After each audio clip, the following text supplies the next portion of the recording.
Hello, and welcome back to Sleepy History and Mysteries channel. Tonight, we're going to settle in and explore one of history's most enduring empires, the Ottoman Empire, a realm that lasted more than 6 centuries, stretching across 3 continents, connecting Europe, Asia, and Africa in ways that still shape our world today. We'll journey from its modest beginnings in a small corner of Anatolia to its transformation into a superpower that commanded the respect and sometimes the fear of kingdoms from Vienna to the Persian Gulf. This won't be a story of constant battles or dramatic upheavals, though those moments certainly existed. Instead, we're going to move through time slowly, thoughtfully, examining how a single family's dynasty grew from a frontier principality into an empire that governed millions of people across vastly different cultures, religions, and landscapes. We'll look at the systems they built, the art they created, the challenges they faced, and the slow transformation that eventually led to their end. So find a comfortable position, let your breathing settle, and prepare to drift back through centuries to a time when the crescent and star flew over lands from the Danube to the Nile, when the call to prayer echoed from minarets built in a distinctive pencil-thin style, and when sultans ruled from palaces filled with beauty and complexity. To understand the Ottomans, we need to go back to the 13th century, to a landscape that was experiencing enormous change. The region we now call Turkey, known then as Anatolia, was a mosaic of small Turkish principalities called beyliks. These were territories governed by local chieftains, or beys, who had arrived in waves from Central Asia over the preceding 2 centuries. The context for their arrival goes back even further. In the year 1071, at a place called Manzikert in eastern Anatolia, the Seljuk Turks had delivered a devastating defeat to the Byzantine Empire. This single battle fundamentally changed the character of Anatolia.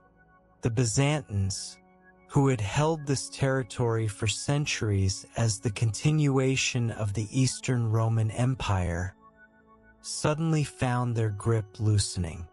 Turkish tribes, many of them nomadic peoples from the vast steppes of Central Asia, began moving westward into Anatolia in increasing numbers.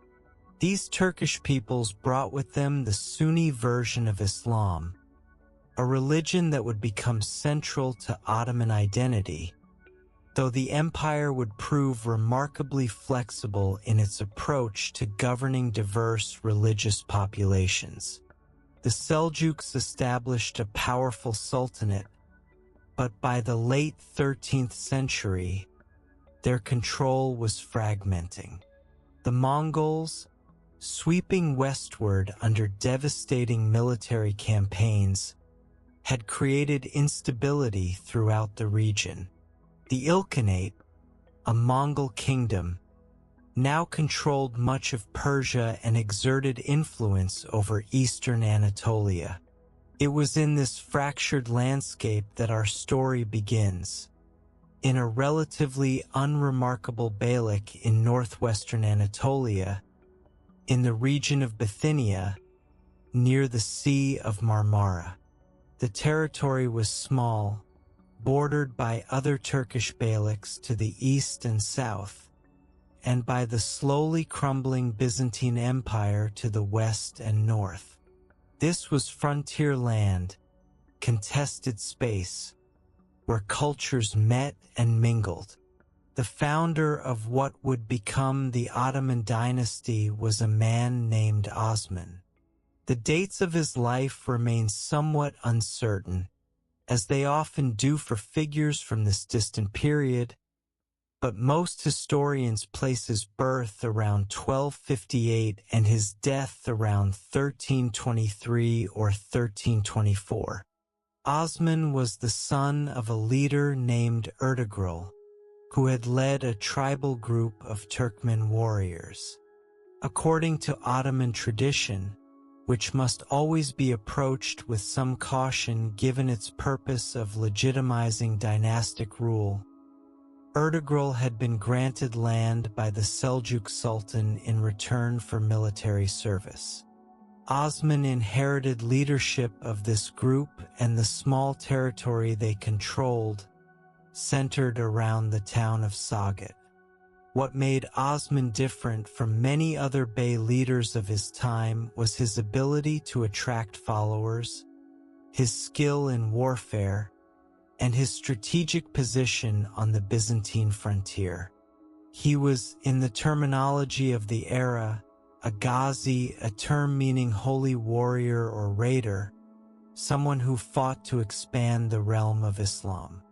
This characterization of Osman and his successors as primarily motivated by religious warfare has been questioned by modern historians. The reality appears more nuanced.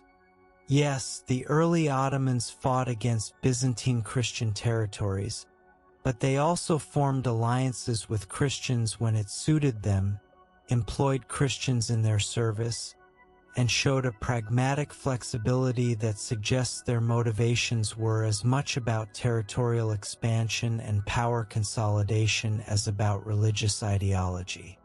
Around the year 1299, Osman declared his independence from any overlordship and proclaimed himself sultan. This date, 1299, is traditionally marked as the beginning of the Ottoman Empire, though like many such neat historical markers, the reality was probably more gradual and less dramatic. Osman's territory was still very small, his resources limited, but he had momentum. The name Ottoman itself derives from Osman. In Arabic, his name was Uthman, which in Turkish became Osman. His followers were called Osmanli, meaning of Osman or belonging to Osman, which Europeans eventually anglicized as Ottoman. The empire would carry this dynastic name for more than 6 centuries, an unbroken line of succession from father to son or brother to brother, with remarkably few interruptions. Osman's early campaigns focused on expanding into Byzantine territory. The Byzantines, by this period, were a shadow of their former glory. The once mighty empire that had preserved Roman law, Greek culture, and Orthodox Christianity for 1,000 years after the fall of Western Rome was now fragmented, weakened by internal conflicts, and surrounded by enemies. Their holdings in Anatolia were shrinking year by year. In 1326, shortly after Osman's death, his forces captured the city of Bursa. This was a significant achievement. Bursa was a substantial Byzantine city, strategically located, and it became the first capital of the emerging Ottoman state. Osman's son, Orhan, who succeeded him, established Bursa as the center of Ottoman administration. The capture of Bursa effectively cut off much of Byzantine Anatolia from Constantinople, the Byzantine capital. Orhan continued his father's policies of expansion and consolidation. He captured the city of Nicaea, known to the Turks as Iznik, in 1331, and Nicomedia, called Izmit, in 1337. Each conquest brought more resources, more manpower, and more legitimacy to the Ottoman state. But Orhan also recognized that building a lasting empire required more than military conquest. He began developing administrative structures, established the first regular Ottoman military units, and created institutions that would serve as foundations for later Ottoman governance. One of Orhan's most consequential decisions was to cross into Europe. In 1354, Ottoman forces seized the fortress of Gallipoli on the European side of the Dardanelles. This wasn't just another conquest. It was a bridgehead, a permanent foothold on European soil. From this position, the Ottomans could expand into the Balkans, into Thrace, into territories that would eventually include Greece, Bulgaria, Serbia, Bosnia, and beyond. The Ottoman move into Europe transformed them from a regional Anatolian power into a transcontinental empire. It also meant they would become deeply involved in European politics, European wars, and European culture for the next 500 years. The Ottomans would face Hungarian armies, Austrian forces, Venetian fleets, and eventually the combined might of various European coalitions, but they would also trade with European states, form alliances with them, and absorb aspects of European culture while maintaining their own distinct identity. Under Orhan's son, Murad I, who ruled from 1362 to 1389, the pace of expansion accelerated. Murad captured Adrianople, known in Turkish as Edirne, in the 1360s, and made it the new Ottoman capital. Edirne would remain the capital until the conquest of Constantinople nearly a century later. Murad's reign saw the Ottomans push deep into the Balkans, subduing Bulgarian territories and confronting Serbian forces. The Battle of Kosovo in 1389 holds particular significance. At Kosovo Palj, the Field of Blackbirds, Ottoman forces under Murad faced a coalition of Serbian and allied Balkan troops. The battle was fierce and costly for both sides. Murad himself was killed during or shortly after the fighting, assassinated by a Serbian noble. But the Ottoman forces prevailed, and the battle effectively ended Serbian independence, though various Serbian principalities would continue to exist as Ottoman vassals for many years. Murad's son, Bayezid, who succeeded him at Kosovo, was known as Yildirim the Thunderbolt for the speed of his military campaigns. Bayezid continued the expansion in both Europe and Anatolia, but his reign would end in unexpected disaster.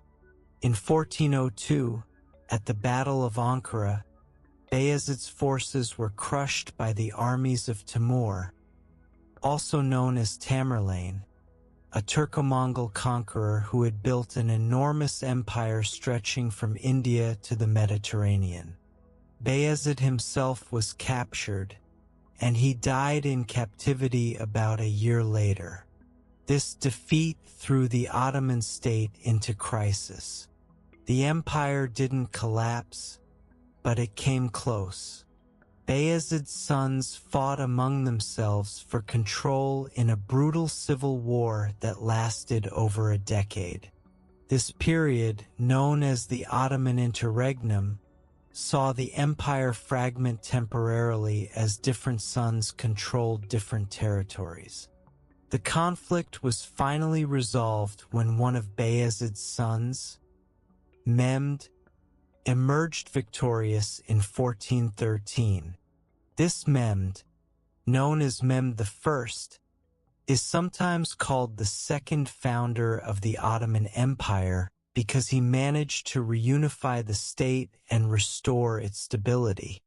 His reign was relatively short but crucial for Ottoman survival. When he died in 1421, he passed a consolidated state to his son, Murad II. Murad II continued strengthening the empire, fighting wars in Europe and dealing with various rebellions and challenges. He attempted to conquer Constantinople in 1422 but failed. The great Byzantine capital, surrounded by formidable walls and protected by its position on a peninsula, remained beyond Ottoman reach, a Christian island in an increasingly Ottoman sea. Murad eventually abdicated in favor of his young son, Mehmed, in 1444, but circumstances forced him to return to power 2 years later. He defeated a Crusader army at the Battle of Varna in 1444, securing Ottoman control over the Balkans. When Murad died in 1451, the stage was set for one of the most dramatic moments in Ottoman and indeed world history. Mehmed II ascended to the throne in 1451 at the age of 19. By all accounts, he was brilliant, ambitious, and determined to achieve what no Ottoman sultan before him had accomplished: the conquest of Constantinople. This ancient city, founded by the Roman Emperor Constantine in 330 CE as Nova Roma, the New Rome, had served as the capital of the Byzantine Empire for more than 11 centuries.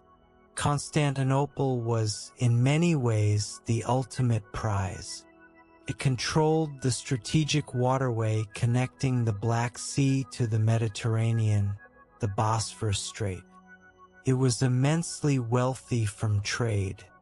It held enormous symbolic importance as the continuation of the Roman Empire and as one of the greatest centers of Orthodox Christianity. The city's Hagia Sophia, built in the 6th century, was one of the architectural marvels of the world, a massive domed church that seemed to defy gravity. But Constantinople was also vulnerable. The Byzantine Empire by 1450 consisted of little more than the city itself and a few scattered territories. The population, which had once numbered in the hundreds of thousands, had shrunk to perhaps 40 or 50,000. The empire was exhausted from centuries of warfare, and the great Theodosian walls, though still impressive, were difficult to maintain and defend with limited manpower. Mehmed spent 2 years preparing for the siege. He understood that previous Ottoman attempts had failed partly because the Ottomans couldn't control the sea approaches to the city and couldn't breach the massive walls. Mehmed addressed both problems with characteristic thoroughness. First, he built a fortress on the European shore of the Bosphorus at its narrowest point. This fortress, called Rum-Eli Hisar or Bogazkizan, meaning throat cutter, was positioned directly across from an earlier fortress on the Asian shore. Together, these fortresses gave the Ottomans control over traffic through the Bosphorus. When a Venetian ship tried to run the blockade in late 1452, Ottoman cannons sank it, and the captain was executed, a brutal demonstration of Ottoman control. Second, Mehmed commissioned the construction of enormous cannons. The most famous of these was built by a Hungarian engineer named Urban, who had first offered his services to the Byzantines but found a more generous patron in Mehmed. Urban built a massive bombard that could fire stones weighing hundreds of pounds. The cannon was so large that it required dozens of oxen to move it and took hours to reload, but it could deliver devastating blows to fortifications. The Byzantine Emperor, Constantine XI Palaiologos, knew the siege was coming and appealed desperately to Western Christian powers for help. The papacy, Venice, and Genoa sent some limited assistance. A skilled Genoese soldier named Giovanni Giustiniani arrived with 700 men and took command of the city's defense. But the response from Western Europe was disappointing. France and England were exhausted from the 100 Years' War. The Holy Roman Empire was politically fragmented. Hungary was still recovering from the defeat at Varna. The siege began on April 6, 1453. Mehmed assembled an army estimated at somewhere between 60 and 80,000 men, though some contemporary sources claimed much higher numbers. The Byzantine defenders numbered perhaps 7,000 or 8,000, including the foreign volunteers. The disparity was enormous. The Ottomans surrounded the city by land and sea.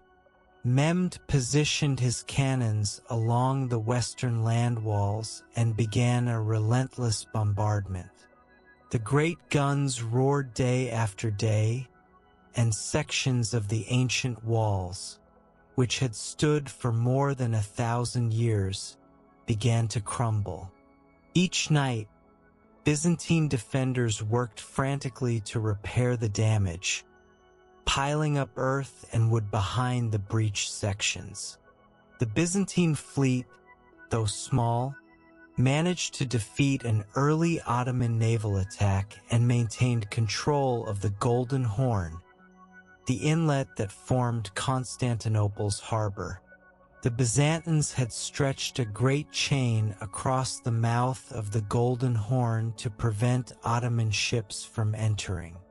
This defensive measure worked initially, frustrating Ottoman attempts to attack from the water. But Mehmed, demonstrating the innovative thinking that would characterize his long reign, ordered a solution that seemed almost impossible. He had a roadway built over the hills behind the Genoese colony of Galata, and along this road, he transported dozens of ships overland, carrying them on greased logs and rollers. The ships were then launched into the Golden Horn behind the chain. The Byzantines watched in astonishment as Ottoman vessels suddenly appeared in waters they thought were secure. The siege continued through April and into May. The defenders, though vastly outnumbered, fought with desperate courage. They repulsed several assault attempts. They used their own small cannons and traditional weapons like Greek fire. They made sorties to damage Ottoman siege works, but they were exhausted, and their numbers dwindled with each engagement. Mehmed launched the final assault in the early morning hours of May 29th. Wave after wave of Ottoman troops attacked the walls. First came irregular troops, then provincial soldiers, and finally the elite janissaries, the Sultan's specially trained infantry. The janissaries were unlike any other military force in Europe at the time. They were drawn primarily through the devshirm system, a practice where Christian boys from the Balkans were recruited, converted to Islam, given intensive training, and formed into highly disciplined military units utterly loyal to the Sultan. During the final assault, the Genoese commander Giustiniani was wounded and had to be carried from the walls. His removal broke the morale of many defenders. At some point, Ottoman soldiers discovered that a small gate, the Kirkaporta, had been left unlocked. A group of attackers poured through, and soon Ottoman flags were flying from the towers. Emperor Constantine XI, seeing that the city was lost, reportedly tore off his imperial regalia and died fighting in the chaos, though his body was never definitively identified. With the emperor's death, the Byzantine Empire, the last remnant of the ancient Roman Empire, ceased to exist. The city fell on May 29, 1453. According to the customs of siege warfare of the time, Mehmed allowed his troops 3 days of looting, though he apparently ended this early to preserve the city's value. Many residents were killed or enslaved, though others survived and would continue living in the city under Ottoman rule. Mehmed entered Constantinople on horseback and went directly to the Hagia Sophia. There, in the great church that had stood for nearly 900 years as a symbol of Byzantine Christianity, Mehmed dismounted, took a handful of earth, and sprinkled it over his turban, a gesture of humility before God. He then ordered that the building be converted into a mosque. A minaret would be added, Christian imagery would be plastered over, and the Hagia Sophia would serve as one of the principal mosques of the Ottoman Empire for nearly 5 centuries. Mehmed made Constantinople his capital and renamed it Istanbul, though this name wouldn't become official until the 20th century. The city, which the Ottomans often called Constantini or Istanbul, would be transformed into the heart of the Ottoman world. Mehmed worked to repopulate it, bringing in Muslims, Christians, and Jews from throughout his empire.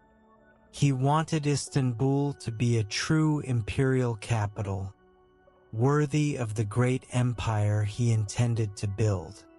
The fall of Constantinople sent shockwaves through Europe. It marked the end of an era, the final extinction of the Roman Empire in any form. Many historians view it as a watershed between the medieval and early modern periods. In practical terms, it meant that a major trade route to Asia was now under Ottoman control. Some historians argue, though the point is debated, that this helped motivate European powers to seek new routes to the east by sea, contributing to the age of exploration. For the Ottomans, conquering Constantinople was transformative. Mehmed, now known as Mehmed the Conqueror, or Fatih in Turkish, had achieved what generations of Muslim rulers had dreamed of since the 7th century. He had taken the Queen of Cities. The Ottoman Empire was now indisputably a major power, controlling territories in both Europe and Asia, possessing one of the great cities of the world, and commanding resources that would fuel further expansion. The expansion and consolidation Mehmed the Conqueror ruled until 1481, and during those decades, he continued expanding the empire. He conquered the remaining Byzantine territories, including the Empire of Trebizond on the Black Sea coast and the Despotate of Morea in the Peloponnese. He campaigned in Anatolia, subduing rival Turkish beyliks. He fought wars in the Balkans, extending Ottoman control over Serbia, Bosnia, and Albania, though Albanian resistance under the legendary leader Skanderbeg proved particularly stubborn. Mehmed also engaged with the wider world. He corresponded with Italian city-states. He invited European artists and scholars to his court, including the Italian painter Gentile Bellini, who painted the Sultan's portrait. This openness to European culture, this willingness to learn from and engage with the Christian West while simultaneously conquering its territories, was characteristic of Mehmed and would remain a feature of Ottoman culture throughout much of the empire's history. When Mehmed died in 1481, possibly poisoned though the evidence is uncertain, he left behind an empire that was vastly larger and more powerful than what he had inherited. His successors would continue the expansion. Bayezid II, Mehmed's son, focused more on consolidation and cultural development than military conquest, though he did engage in naval warfare with Venice and added some territories. Then came Selim I, known as Yavuz Selim or Selim the Grim, who ruled from 1512 to 1520. Despite his short reign of only 8 years, Selim transformed the empire. He turned his attention eastward and southward rather than toward Europe. His principal enemy was the Safavid Empire of Persia, a Shia Muslim state that Selim, a devoted Sunni, viewed with deep hostility. At the Battle of Calderon in 1514, Selim's forces, armed with cannons and muskets, defeated the Safavid army under Shah Ismail. Though Selim couldn't occupy Persia permanently, the battle established Ottoman dominance in eastern Anatolia and secured the border with the Safavids for decades. But Selim's most consequential campaigns were against the Mamluk Sultanate, which controlled Egypt and Syria. The Mamluks were formidable warriors who had ruled Egypt since the 13th century and had successfully held off the Mongols. But they were unprepared for Ottoman firepower. In 1516, at the Battle of Marj Dabik, Selim's forces crushed the Mamluk army. The Mamluk Sultan was killed in the battle. Selim then marched into Syria, taking Damascus and continued south to Egypt. In 1517, at the Battle of Radania near Cairo, he defeated the remaining Mamluk forces. Egypt fell to the Ottomans, and with it came control of the holy cities of Mecca and Medina in the Arabian Peninsula.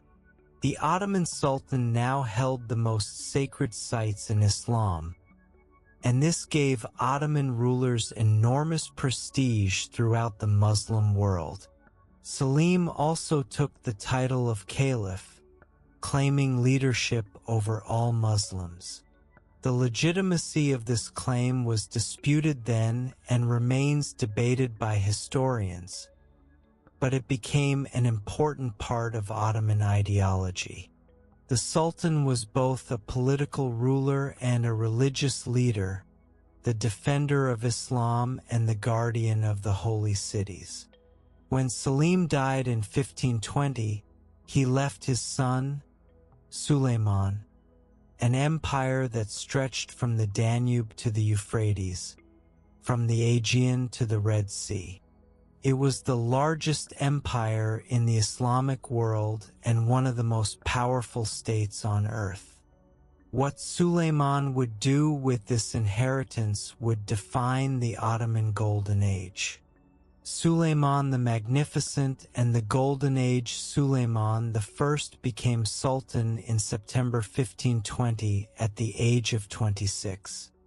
He would rule for 46 years, the longest reign of any Ottoman sultan, and during that time, the empire would reach its greatest extent and power. In Europe, he became known as Suleiman the Magnificent, a title that captured the awe and fear he inspired.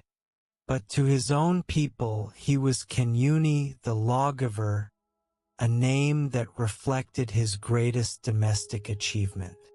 Suleiman wasted no time in demonstrating Ottoman power. In 1521, he captured Belgrade, the strategic fortress that controlled access to Hungary. This conquest removed a major obstacle to Ottoman expansion into Central Europe and struck fear into the hearts of European rulers.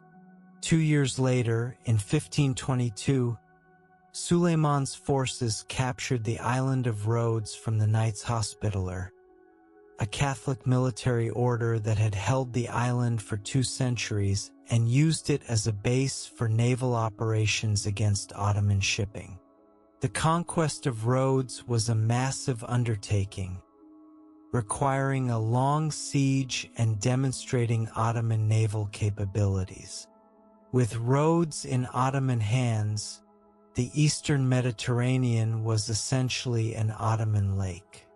Trade, shipping, and communication across this vital region all came under Ottoman control or influence. But Suleiman's most ambitious campaigns were directed at Hungary and the Holy Roman Empire. In 1526, at the Battle of Mohacs, Ottoman forces annihilated the Hungarian army. King Louis II of Hungary died in the battle, and Hungary as an independent kingdom effectively ceased to exist. The kingdom was divided, with one part becoming an Ottoman province, another falling under Habsburg control, and a third existing as a quasi-independent state under Ottoman suzerainty. The Battle of Mohacs sent waves of terror through Europe. If Hungary could fall so completely, what would stop the Ottomans from continuing north and west? In 1529, Suleiman answered that question by marching on Vienna itself, the capital of the Habsburg lands and one of the great cities of Christendom. The Siege of Vienna in 1529 was one of the pivotal moments in European history. Suleiman brought an enormous army, though the exact numbers are debated, along with heavy artillery. The city was defended by a relatively small force under the command of the Austrian noble Nicholas Graf Sohm. But the defenders had strong walls and determination. The siege lasted from late September into October. Suleiman's forces dug mines under the walls and tried to breach them with artillery, but Vienna's defenses held. The onset of autumn weather, the length of the Ottoman supply lines, and the stubborn resistance of the defenders all worked against the attackers. In mid-October, Suleiman lifted the siege and withdrew. The failure to take Vienna in 1529 is often seen as the high-water mark of Ottoman expansion in Europe. Though the Ottomans would campaign in Central Europe again, and would actually besiege Vienna a second time in 1683, they never conquered the city. Vienna became a symbol of European resistance to Ottoman power. But if Suleiman couldn't take Vienna, he achieved remarkable success elsewhere. He campaigned repeatedly in Persia, fighting the Safavids and securing Ottoman control over Iraq, including the city of Baghdad. He also conducted successful naval campaigns in the Mediterranean, North Africa, and even the Red Sea and Indian Ocean, challenging Portuguese power in those distant waters. Ottoman Admiral Barbarossa, based in Algiers, became the terror of Mediterranean shipping, raiding as far as the coasts of Italy and Spain. Under Suleiman, Ottoman naval power was unmatched in the eastern Mediterranean and formidable in the western Mediterranean as well. Yet Suleiman's legacy rests on more than military conquest. His epithet Kanuni, the lawgiver, reflects his comprehensive reform of Ottoman law. The Ottoman legal system was complex, incorporating Islamic law, Sharia, which was considered divine and unchangeable, and secular law, called canon, which the Sultan could modify. Suleiman undertook a systematic codification of the canon, collecting judgments and decrees from previous sultans, eliminating contradictions, and creating a coherent legal framework. These laws covered everything from taxation to criminal justice, from land tenure to military organization. Suleiman's legal reforms brought consistency to governance across the vast empire and earned him the respect even of foreign observers. He also reformed the taxation system, attempting to make it more equitable and less prone to abuse by local officials. He reorganized the military, strengthening the Janissary Corps and the cavalry.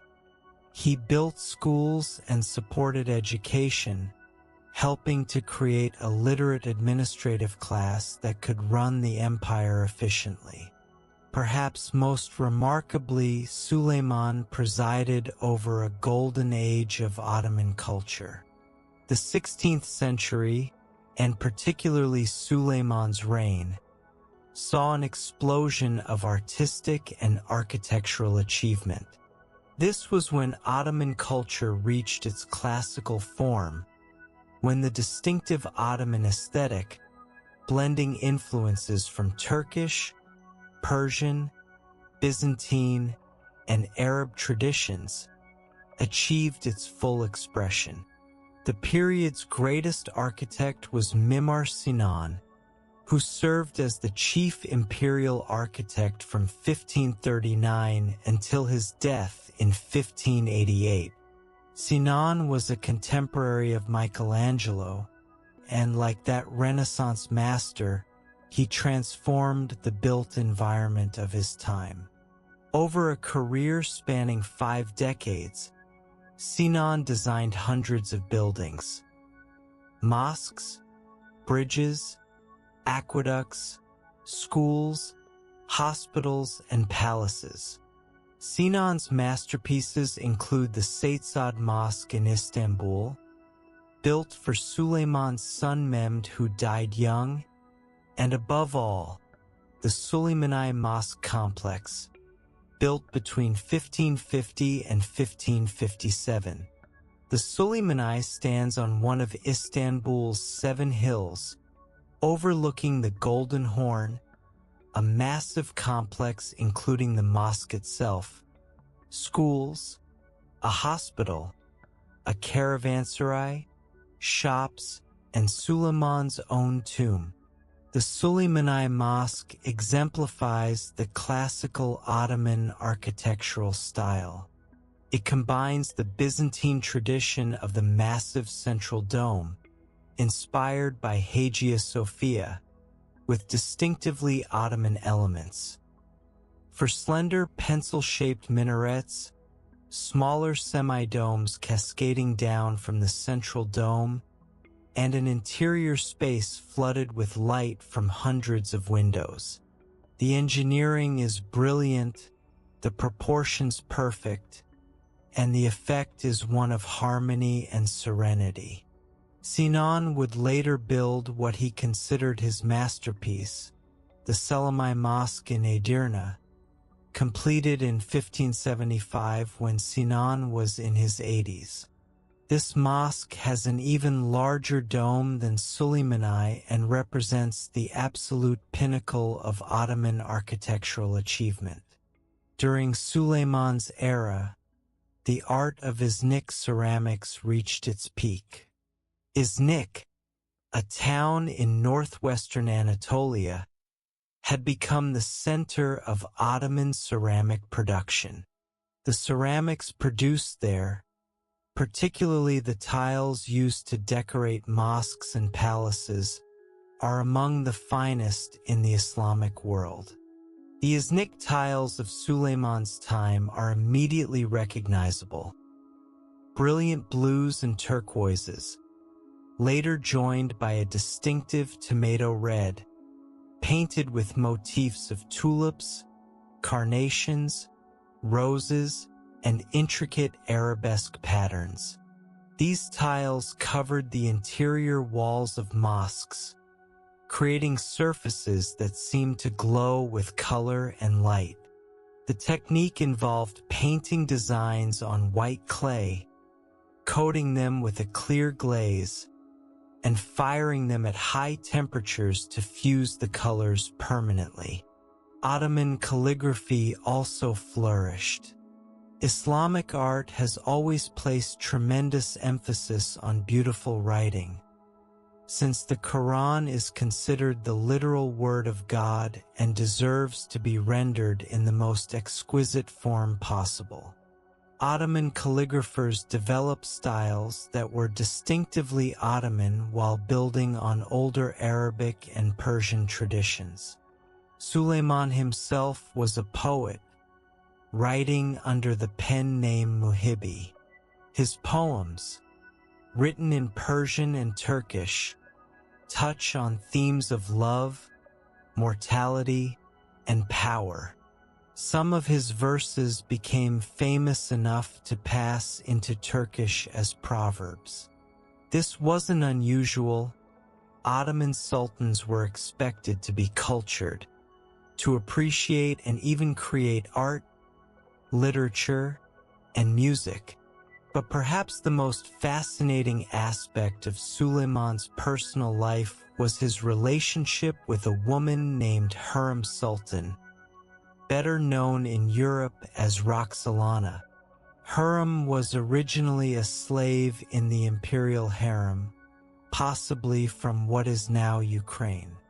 Through charm, intelligence, and force of personality, she caught Suleiman's attention and eventually became his legal wife, an almost unprecedented step. For an Ottoman sultan to legally marry was rare. The system of concubinage meant that sultans typically didn't marry but had children with concubines, women who were technically slaves though often wielding significant influence. Hurrem changed this. She became Suleiman's closest advisor, corresponded with foreign rulers, established charitable foundations, and wielded real political power. Her influence helped usher in what's called the Sultanate of Women, a period in Ottoman history when royal mothers and wives played significant political roles. European observers were scandalized by this, viewing it as evidence of Ottoman decadence and weakness. Modern historians tend to see it differently, recognizing that women like Hurrem were often capable administrators and political actors who helped maintain stability during times of transition. Hurrem and Suleiman had several sons, and the question of succession created tragedy. Suleiman's eldest son, Mustafa, from another mother, was popular and capable, but Hurrem apparently convinced Suleiman that Mustafa was plotting against him. In 1553, Suleiman had Mustafa executed, a decision he may have later regretted. When Hurrem died in 1558, Suleiman was reportedly devastated. When he himself died 8 years later, they were buried near each other in tombs adjacent to the Suleymani Mosque. Suleiman died during a military campaign in Hungary in 1566. His death was kept secret from the army until they could reach a safe position and his son, Selim, could arrive to take command. Suleiman was 71 years old and had ruled for 46 years. The empire he left behind stretched from the gates of Vienna to the Yemen, from Algeria to the Caucasus, from the Crimea to the Persian Gulf. It controlled key trade routes, major cities, the holiest sites in Islam, and diverse populations numbering perhaps 25 to 30 million people. The long plateau, stability and challenges the death of Suleiman in 1566 is often treated as the beginning of Ottoman decline, but this interpretation is too simple. The empire didn't suddenly weaken or collapse. In fact, it would remain one of the world's major powers for another 2.5 centuries, and it continued to expand territorially for over a century after Suleiman's death. Suleiman's son, Selim II, who ruled from 1566 to 1574, is often portrayed negatively in Ottoman historical tradition. He's sometimes called Selim the Drunkard, and he's remembered as incompetent and pleasure-seeking compared to his formidable father. This characterization is probably exaggerated. Selim didn't personally lead military campaigns as Suleiman had, but he relied on capable grand viziers, particularly Sokalu Mehmed Pasha, who effectively ran the empire. Under Selim, the Ottomans conquered Cyprus from Venice in 1571, adding another important Mediterranean island to their holdings. However, that same year brought the empire its most serious naval defeat in over a century. At the Battle of Lepanto, an allied Christian fleet, primarily Spanish and Venetian, destroyed a large Ottoman fleet in the waters off Greece. Lepanto was celebrated throughout Europe as a great Christian victory and has been portrayed as the moment when Ottoman naval expansion was permanently halted. The reality is more complex. The Ottomans rebuilt their fleet within a year and continued to be a major naval power in the Mediterranean. They didn't lose control of the Eastern Mediterranean, but Lepanto did demonstrate that Ottoman power wasn't unlimited, that European forces, when united, could defeat Ottoman arms. The late 16th and 17th centuries saw the Ottoman Empire face a series of challenges. There were wars with Persia that dragged on inconclusively. There were rebellions in Anatolia among disgruntled soldiers and among Salali bandits. There were palace intrigues and weak sultans. The Devshirme system, which had provided talented administrators and soldiers, began to break down as positions became hereditary and corrupt. Yet the empire adapted. It survived a period of particularly weak sultans in the early 17th century, partly because institutional structures continued to function. Grand viziers and other officials ran the government when sultans were incapable or uninterested in governing. This resilience of institutions is remarkable and suggests that the Ottoman Empire had built systems that could weather individual failures of leadership.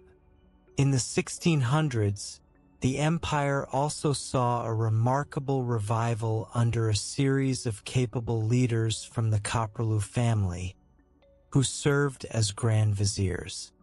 Mehmed Kapraloo, appointed in 1656, ruthlessly purged corruption, reformed the military, and restored discipline to government.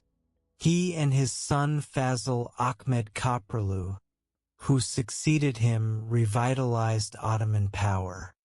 Under the Kapralists, the empire achieved its last major territorial expansion in Europe. In 1669, after a siege lasting 22 years, the Ottomans finally captured Crete from Venice. This was one of the longest sieges in history, a grinding conflict that eventually ended in Ottoman victory. Crete gave the Ottomans another strategic position in the Mediterranean and removed a base that Venice had used to threaten Ottoman shipping. Then, in 1683, came the Second Siege of Vienna. Grand Vizier Kara Mustafa Pasha led an enormous army to the Habsburg capital, hoping to achieve what Suleiman had failed to accomplish 150 years earlier. Vienna, with a population of about 70,000, was besieged by Ottoman forces that may have numbered over 100,000. The siege lasted from July to September. The defenders, under Count Ernst Rudiger von Starhemberg, held out desperately, waiting for relief. As food ran low and the walls crumbled under bombardment, the situation became critical. Then, on September 12th, a relief army arrived. Led by the Polish king, John III Sobieski, along with imperial forces, the relief army attacked the Ottoman lines. The Battle of Vienna was a decisive Christian victory. The Ottoman army was routed, and Kara Mustafa Pasha fled, leaving behind his tent, treasure, and artillery. He was later executed by the Sultan for his failure. The defeat at Vienna in 1683 is often seen as the true turning point in Ottoman fortunes, the moment when the empire shifted from expansion to defense. The following years brought a series of defeats. In 1699, the Treaty of Karlowitz ended a long war with Austria, Venice, Poland, and Russia. The Ottomans lost significant territory in Hungary and Transylvania to Austria, territories in Greece and Dalmatia to Venice, and Podolia to Poland. This was the first time the Ottoman Empire had formally ceded territory in a peace treaty, and it marked a fundamental shift in the balance of power. For the next century, from 1699 to the early 1800s, the Ottoman Empire found itself increasingly on the defensive. Wars with Russia became a recurring pattern. Russia, under rulers like Peter the Great and Catherine the Great, was expanding southward, seeking warm water ports and claiming to protect Orthodox Christians in Ottoman lands. These wars usually ended badly for the Ottomans, with Russia gradually annexing Ottoman territories around the Black Sea. The empire also faced internal challenges. Provincial governors, called pashas, often exercised semi-independent power, particularly in distant regions like North Africa and the Arab provinces. The central government in Istanbul sometimes struggled to enforce its will. Economic problems emerged as European trade bypassed Ottoman lands, as inflation eroded government revenues, and as traditional Ottoman industries struggled to compete with European production. Yet it would be wrong to characterize this period as one of simple decline. The Ottoman Empire remained vast, diverse, and resilient. It controlled key strategic locations, from the Bosphorus to the Red Sea. It continued to be a major player in European diplomacy, with European powers carefully managing their relations with the Sublime Porte, as the Ottoman government was known. The 18th century also saw cultural developments.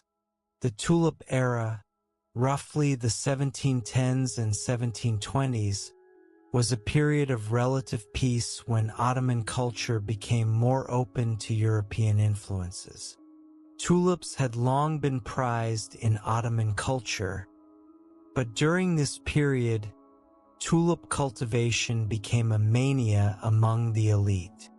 Gardens were planted, palace rooms were filled with tulips, and the flower became a symbol of the era's aesthetic sensibility. This was also when Ottoman culture began to absorb more European artistic and architectural styles. Ambassadors were sent to European capitals, and they returned with reports of European innovations. Ottoman architecture began to incorporate Baroque and Rococo elements, creating a distinctive Ottoman-European hybrid style.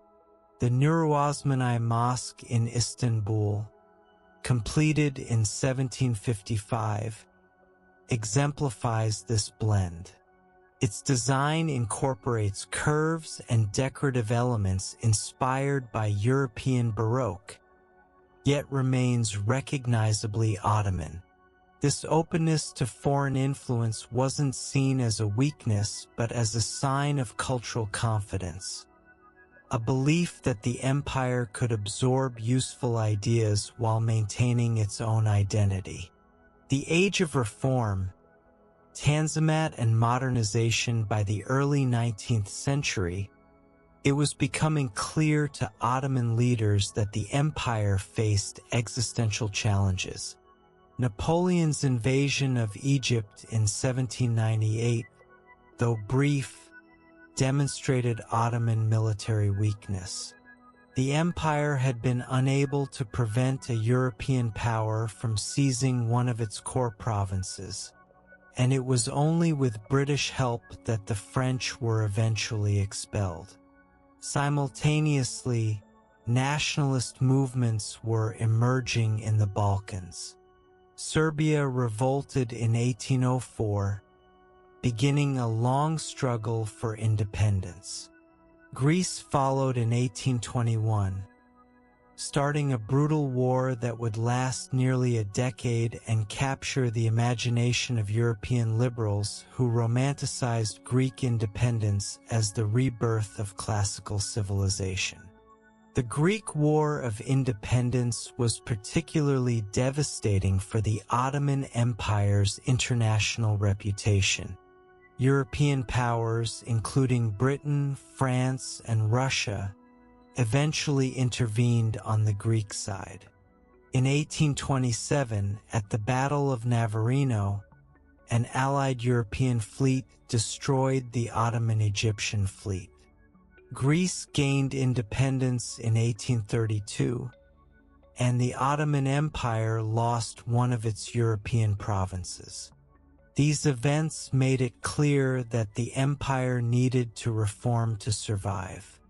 Sultan Mahmud II, who ruled from 1808 to 1839, initiated the first major reform efforts. His most dramatic move came in 1826 when he abolished the Janissaries, the elite military corps that had once been the empire's greatest strength but had become a corrupt, reactionary force opposing any change. The Janissaries had mutinied repeatedly throughout the 18th century, toppling sultans they disliked and resisting military reform. Mahmud planned carefully, building up alternative military units loyal to him. When the Janissaries revolted in June 1826, Mahmud was ready. His forces bombarded their barracks, killing thousands. The Janissary Corps was then formally disbanded, and its survivors were exiled or executed. This event, known as the Auspicious Incident, removed the main obstacle to reform. Mahmud then set about creating a new military modeled on European lines, with European-style training, uniforms, and organization. He also began modernizing the administration, creating ministries based on European models and establishing schools to train a new generation of Ottoman officials. These reforms accelerated under Mahmud's sons. The period from 1839 to 1876 is known as the Tanzimat, meaning reorganization or reordering. The Tanzimat era saw the Ottoman Empire attempt to transform itself from a traditional Islamic empire into a modern state that could compete with European powers. The Tanzimat began officially in 1839 with the proclamation of the Gulhane Decree, which promised legal equality for all Ottoman subjects regardless of religion, protection of life and property, and fair taxation. These principles represented a fundamental shift. Previously, Ottoman subjects had different legal statuses depending on their religion. Muslims, Christians, and Jews all lived under different legal systems and had different rights and obligations. The Tanzimat reforms aimed to create a unified legal framework where all Ottoman subjects, whether Muslim, Christian, or Jewish, would have equal rights and obligations. This was revolutionary, and it met resistance from various quarters. Conservative Muslims worried it contradicted Islamic law, which traditionally granted Muslims superior status. Some Christian communities worried it would undermine their autonomy within the millet system, the traditional Ottoman arrangement where religious communities governed their own internal affairs. Despite resistance, the reforms continued. A new legal code, the Misal, was introduced, codifying civil law based on Islamic principles but organized in a European style. Courts were reorganized. A council of state was created to advise the Sultan. Provincial administration was reformed to reduce corruption and increase efficiency. Education was transformed. Traditional religious schools, madrasas, continued to exist, but new secular schools were established to teach modern subjects. Mathematics, science, geography, foreign languages. Military schools adopted European curricula. The University of Istanbul was founded in 1863, offering instruction in law, medicine, and other modern disciplines. Infrastructure development accelerated. Telegraph lines connected Istanbul to provincial centers. Railways began to be built, though progress was slow and the empire relied heavily on foreign loans and foreign companies to build them. The empire's first major railway, connecting Istanbul to Edirne, was completed in the 1870s. The Tanzimat also saw increased engagement with European culture. French became the language of the elite, and French literature, theater, and fashion were eagerly consumed by the Ottoman upper classes. European-style cafes opened in Istanbul. Newspapers were founded, first in French and then in Turkish, providing a space for public discussion of reform and politics. Yet the Tanzimat had contradictory effects. While it modernized some aspects of Ottoman society and strengthened the state in some ways, it also created new tensions. The growing influence of European culture alienated traditional Muslims. The promise of equality raised expectations among Christian populations that weren't always met, fueling nationalist movements rather than quelling them. And the reforms were expensive, requiring loans from European banks that gradually trapped the empire in debt. By the 1870s, the Ottoman Empire was facing a severe financial crisis. The empire had borrowed heavily from European creditors to fund modernization and to cover budget deficits. In 1875, the government effectively declared bankruptcy, unable to service its debts. This gave European powers enormous leverage over Ottoman finances and policy. The financial crisis coincided with a devastating political crisis. In 1875, rebellions broke out in Bosnia and Herzegovina. The following year, Bulgaria revolted. The Ottoman response to the Bulgarian uprising was brutal, and when news of massacres reached Europe, public opinion turned sharply against the Ottomans. Russia, seizing the opportunity, declared war in 1877. The Russo-Turkish War of 1877 to 1878 was a disaster for the Ottomans. Russian forces advanced through the Balkans and reached the outskirts of Istanbul before being stopped by British diplomatic pressure. The war ended with the Treaty of San Stefano, which forced the Ottomans to recognize the independence of Romania, Serbia, and Montenegro, and to accept the creation of a large autonomous Bulgaria under Russian influence. European powers, alarmed by Russian gains, convened the Congress of Berlin in 1878 to revise the treaty. The resulting Treaty of Berlin reduced Bulgaria's size but still represented enormous Ottoman losses.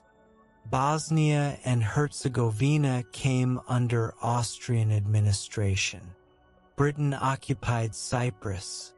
The empire lost significant territory and population. These crises spurred a new reform movement. In 1876, Sultan Abdul Hamid II had promulgated the Ottoman Empire's first constitution, establishing a parliament with elected representatives. This made the Ottoman Empire a constitutional monarchy, at least on paper. The parliament met for two brief sessions in 1877 and 1878, but Abdul Hamid then suspended it, ruling autocratically for the next 30 years. Abdulhamid's reign from 1876 to 1909 is controversial. He was an autocrat who suppressed dissent, censored the press, and used a network of spies to monitor potential opponents. Yet he also continued many modernization efforts, particularly in education and infrastructure. He expanded the railway network, built schools, and encouraged economic development.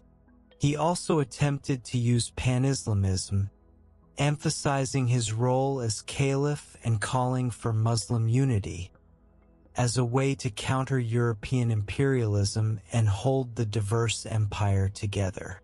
The Young Turks and the final decades by the early 20th century, opposition to Abdulhamid's autocratic rule was growing, particularly among young, educated Ottoman officials and military officers.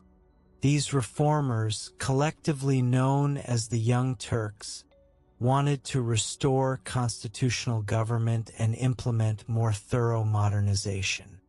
In 1908, military units in Macedonia revolted, demanding the restoration of the constitution.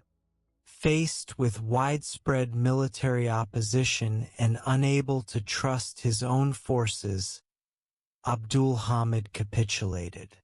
The 1876 constitution was restored, and elections were held for a new parliament. This event, known as the Young Turk Revolution, was celebrated throughout the empire.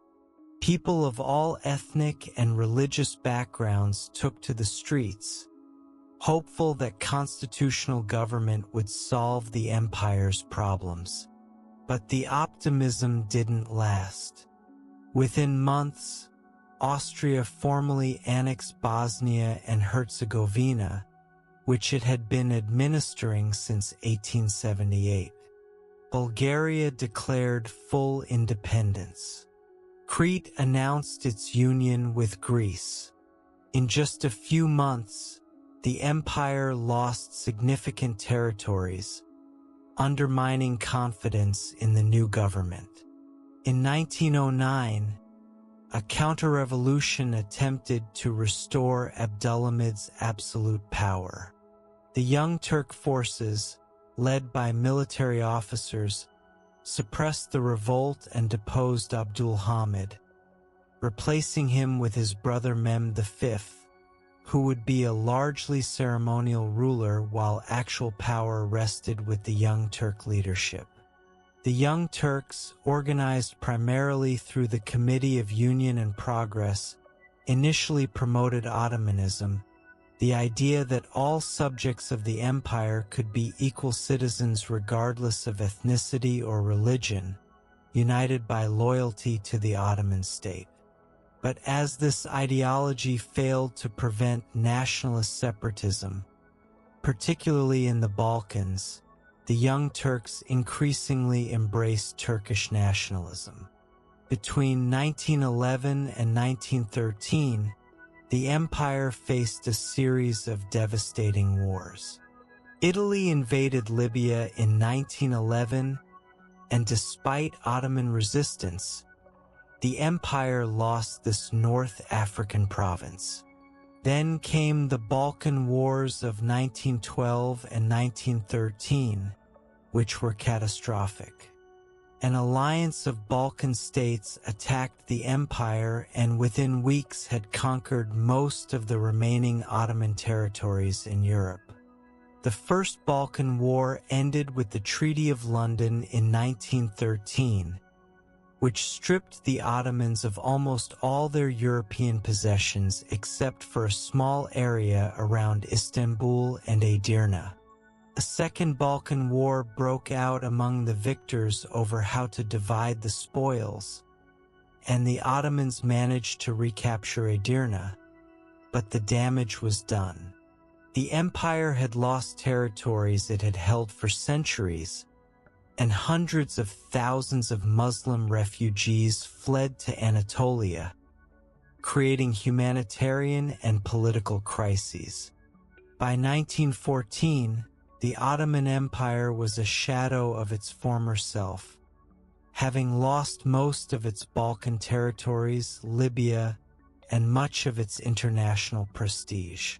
When World War I broke out in August 1914, Ottoman leaders faced a fateful decision: which side to join, if any.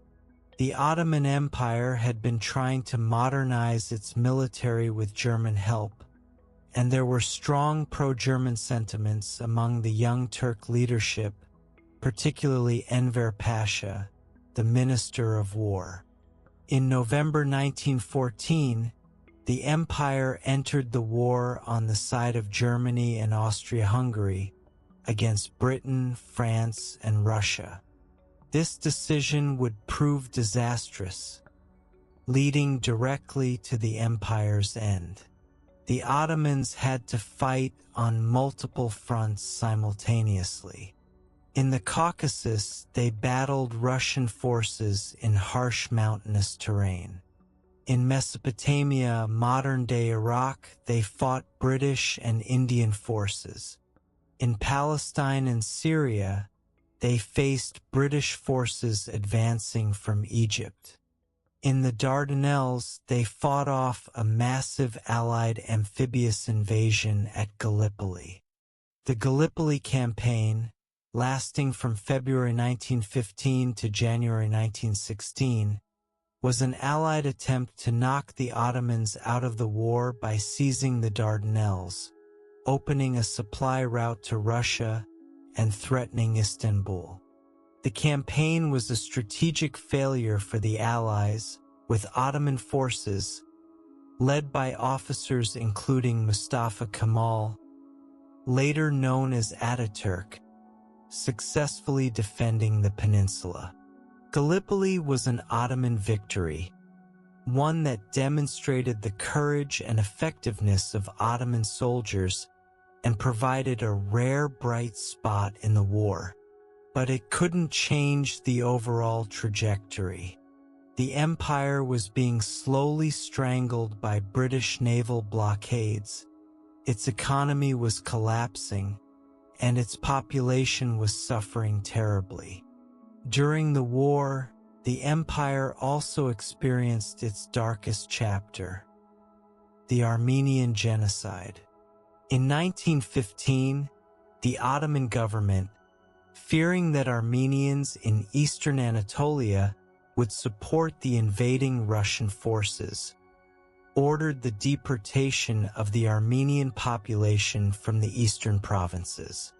What followed was a systematic campaign of mass killing, forced marches, and death from exposure, starvation, and disease.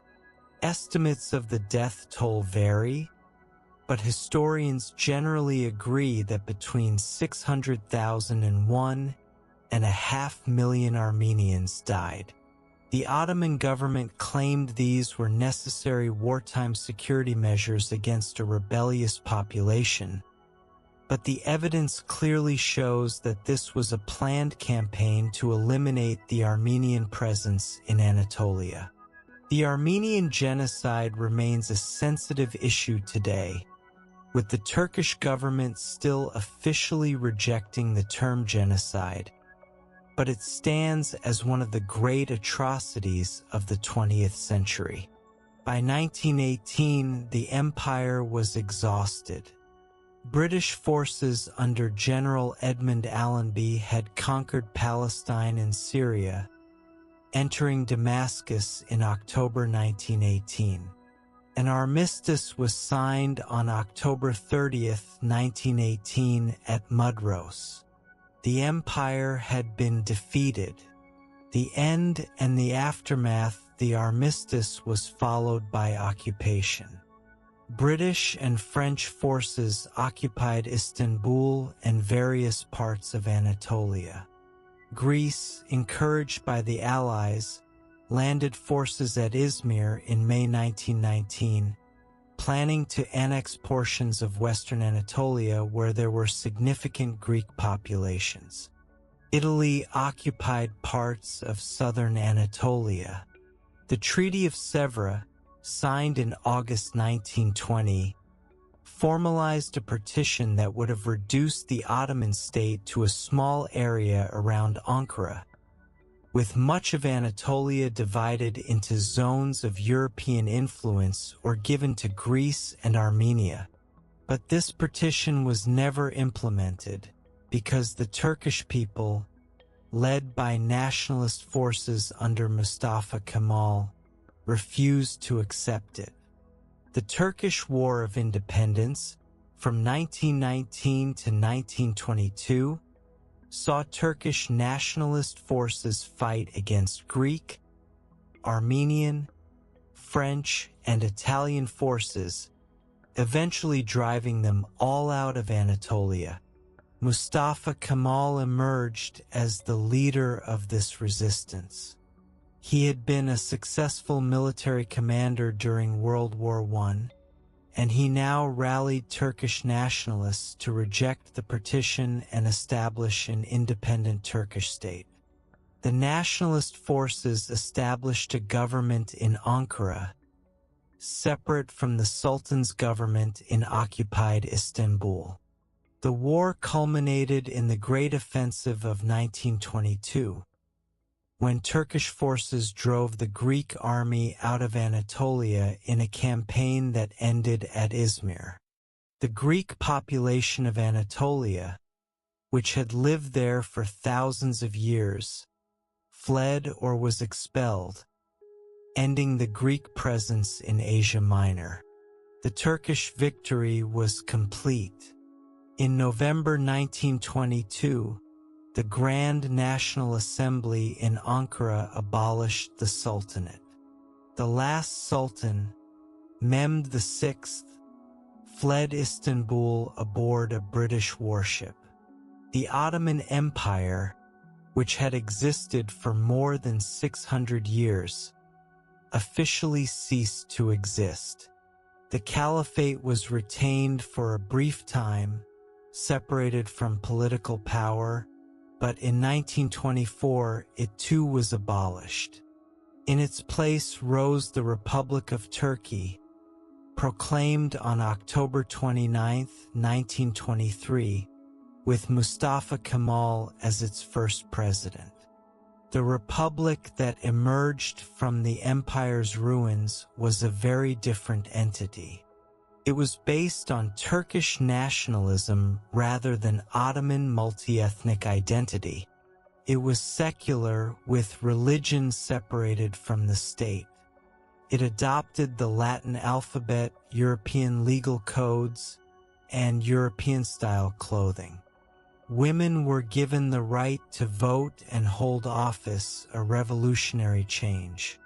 Mustafa Kemal, who took the surname Ataturk, meaning father of the Turks, transformed Turkish society with a thoroughness that few other leaders have achieved.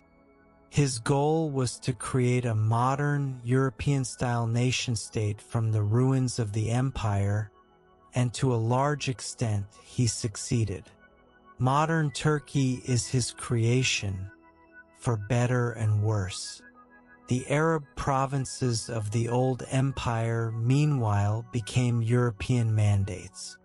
Britain took control of Iraq, Palestine, and Transjordan. France took Syria and Lebanon.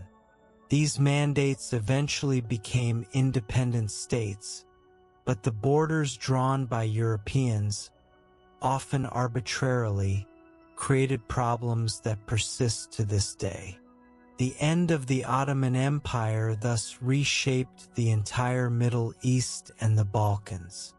The states that emerged from its collapse have struggled with questions of identity, with the legacy of Ottoman rule, and with borders that don't always align with ethnic or sectarian realities. Legacy and reflection. What then should we make of the Ottoman Empire, this state that lasted for more than 600 years, that at its height ruled territories from Budapest to Basra, from Algiers to the Caucasus, that governed tens of millions of people of different languages, religions, and cultures? The empire's complexity resists simple judgments. It was at different times and in different places enlightened and oppressive, tolerant and brutal, innovative and stagnant. Like all empires, it was built on conquest and maintained through force, yet it also created systems of governance that allowed diverse populations to coexist with less conflict than might have occurred otherwise. The millet system, for instance, allowed religious communities substantial autonomy to govern their own affairs. Christians and Jews lived as dhimmis, protected but subordinate peoples who paid special taxes and accepted certain restrictions. By the standards of the time, this was relatively tolerant. Compare it to contemporary European states that were expelling Jews or forcing religious conformity through the Inquisition, and the Ottoman approach seems almost liberal. Yet, by modern standards, the system was discriminatory, denying equal citizenship based on religion. And the empire's tolerance had limits. When Ottoman authorities felt threatened, as they did with the Armenians during World War I, the results were genocidal. The empire made remarkable cultural achievements. Ottoman architecture, particularly the great mosques designed by Sinan, ranks among the finest buildings ever constructed. Ottoman calligraphy, miniature painting, ceramics, and other arts reached extraordinarily high levels. The empire supported scholarship, built libraries, and created a sophisticated courtly culture. At the same time, the empire struggled to adapt to the modern world. It fell behind Europe in science and technology. Its educational system remained focused on religious and traditional knowledge, even as European schools were teaching experimental science, critical thinking, and modern languages. When Ottoman leaders finally recognized the need for reform in the 19th century, they found that catching up was extremely difficult. The empire's economic system also proved problematic in the modern era. The traditional Ottoman economy was based on agriculture, trade, and taxation of commerce. Ottoman merchants and producers struggled to compete with European manufactured goods. The empire became increasingly dependent on European loans and European technology, a dependence that compromised its sovereignty. Yet the empire demonstrated remarkable resilience. It survived the Mongol invasions, the Timurid invasion, numerous wars with Persia, constant warfare with European powers, internal rebellions, natural disasters, and economic crises. It adapted its institutions, absorbed new populations, learned from enemies and allies, and maintained its existence far longer than most empires in history. The Ottoman system of governance, with its complex bureaucracy, its hierarchy of officials, its balance between central authority and local autonomy, functioned effectively for centuries.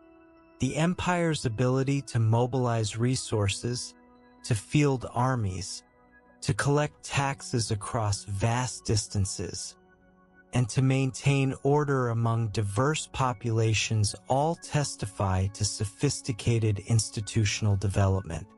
The concept of the Ottoman state itself evolved over time. Early sultans like Osman and Orhan were frontier warriors leading relatively small groups of followers. Mehmed the Conqueror transformed the state into a true empire with an imperial capital and bureaucratic administration. Suleiman refined the legal and administrative systems to their classical form. Later reformers tried to transform the empire into a modern constitutional state, an effort that ultimately failed but left important legacies. For the peoples who lived under Ottoman rule, experiences varied enormously depending on time, place, and identity. For some, Ottoman rule meant stability, access to trade networks, and protection from other threats. For others, it meant oppression, heavy taxation, and brutal suppression of dissent. For minority religious groups, it meant protection but also subordination. For women, it meant lives lived within strict gender norms, though elite women sometimes wielded significant power behind the scenes. The empire's collapse left complicated legacies. In Turkey, there's ongoing debate about how to remember the Ottoman past. Ataturk and early republicans viewed the empire as backward and sought to create a sharp break with it.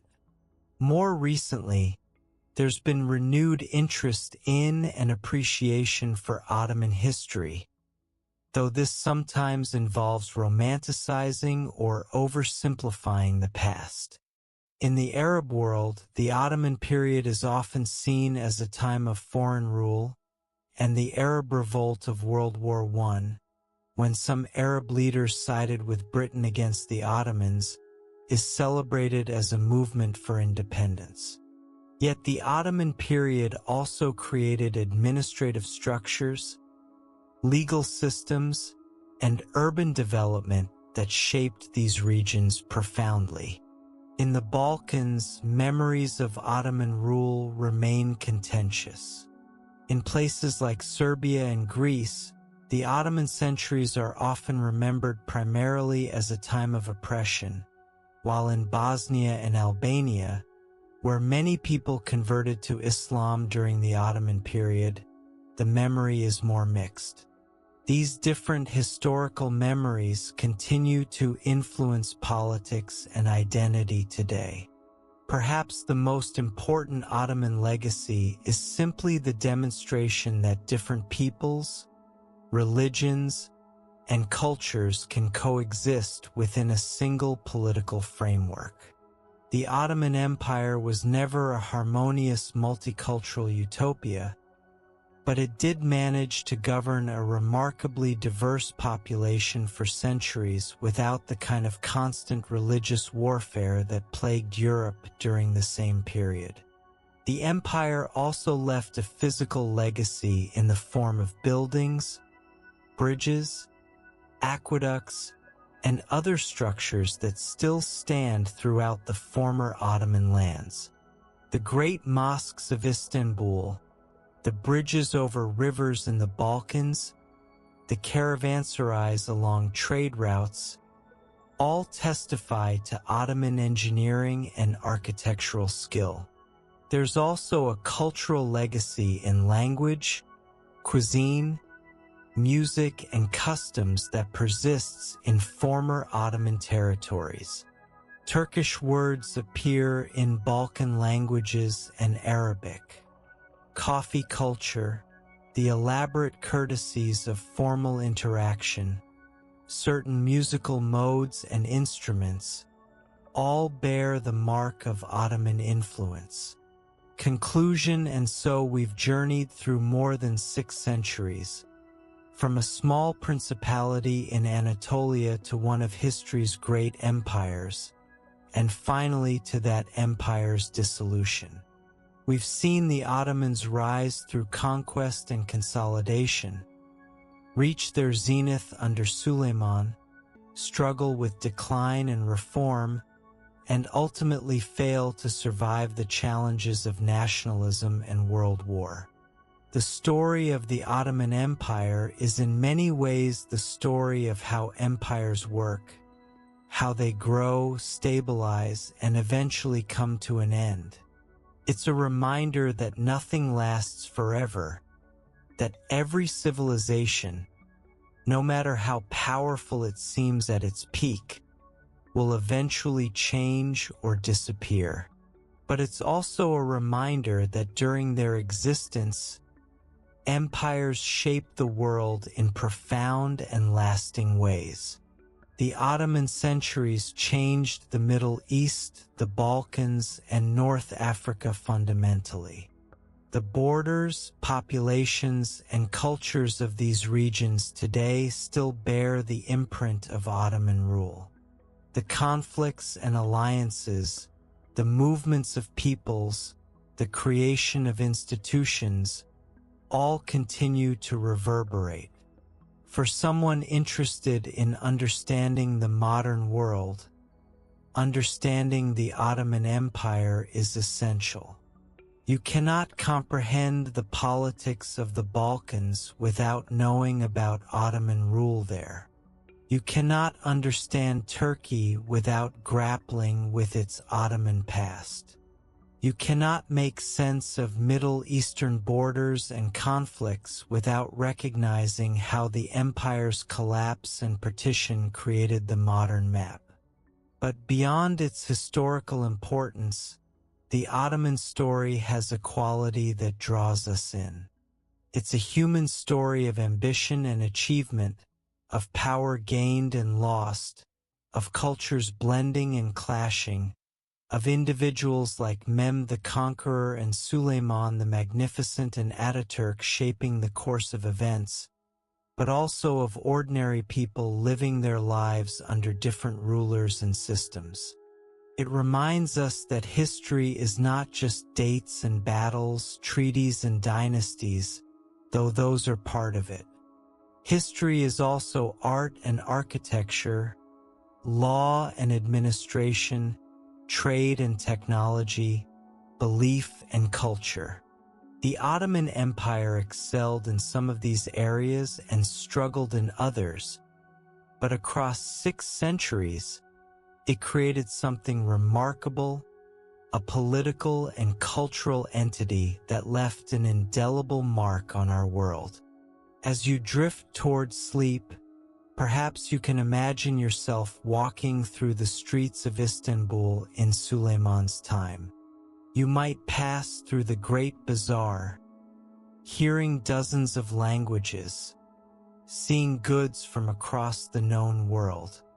You might enter a mosque and look up at the dome seeming to float overhead, light streaming through countless windows. You might watch ships passing through the Bosphorus, carrying trade between Europe and Asia. You might see janissaries in their distinctive uniforms, scholars discussing texts in a library, artisans crafting Iznik tiles, calligraphers creating beautiful manuscripts. Or perhaps you imagine the empire in its final years, Istanbul under occupation, but Ankara rallying resistance, determined to preserve independence. You might see Ataturk addressing the Grand National Assembly, laying out a vision for a new nation built on the foundations but not the form of the empire. The Ottomans are gone now, vanished from the earth except in memory and legacy. Their empire exists only in history books, in ruins and monuments, in the stories people tell, in the borders on maps and the cultural traditions that persist. But for over 600 years, they were here, shaping the world, building and creating, conquering and governing, adapting and enduring.